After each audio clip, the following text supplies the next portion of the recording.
নমস্কার দিদি। আজকে কিন্তু আমার একটা ভালো মাল দরকার, যাতে আমার মনটা শান্তি হয়ে যায়। সুন্দরী মেয়ে নিবি, পকেটে পয়সা আছে তো? আরে দিদি, তুমি খাতায় লিখে রাখো, তাহলে তো হয়ে গেল, তাই না? পতিতালয়ে ব্যবসা ধারে হয় না শালা, তুই এখানে ধারে মাল নিবি? ফোট এখান থেকে। দিদি, তুমি ছাড়া আমার কে আছে বলো?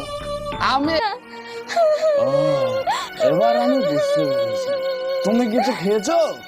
আমার অনেক খিদে পেয়েছে, এখন পর্যন্ত আমি কিছু খাইনি। দেখো বুড়ি, কিছু না মনে কর।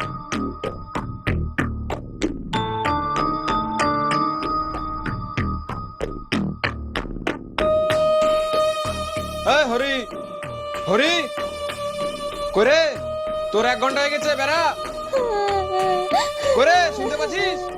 আরে আর 1 ঘন্টা লাগবে রে মা, এখন ডিস্টার্ব করিস না।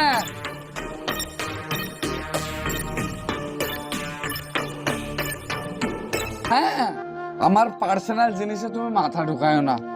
চলো বুড়ি।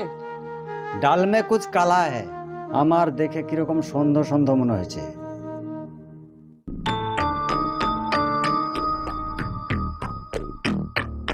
মাসি মাসি, সকালবেলায় আমি আমার মেয়েকে বাইরে রেখে গিয়েছিলাম, এখন দেখছি সে আর বাইরে। বাচ্চা বেশখানা থেকে তোকে সব কথা কে বললো? গ্রামের লোকে গাগাই করছিল, তাই বললাম। কালকে আমি বৈকাল বেলায় মেয়েটাকে নিয়ে এলাম, তার মধ্যে গ্রামে জানাজানি হয়ে গেল। হ্যাঁ, সত্যি কথা বল মুর্শিদে, তুই কার কাছে জানলি? তো গ্রামের লোকে বলছিল, তাই তো আমি বলছি। তুই বলবি না? না বলবো না, বললাম তো। বলবি না তো? না বলবো না। তুই বলবি? না বলবো না আমি। শালা তোকে আজকে আমি মেরে ফেলবো, দেখ। বল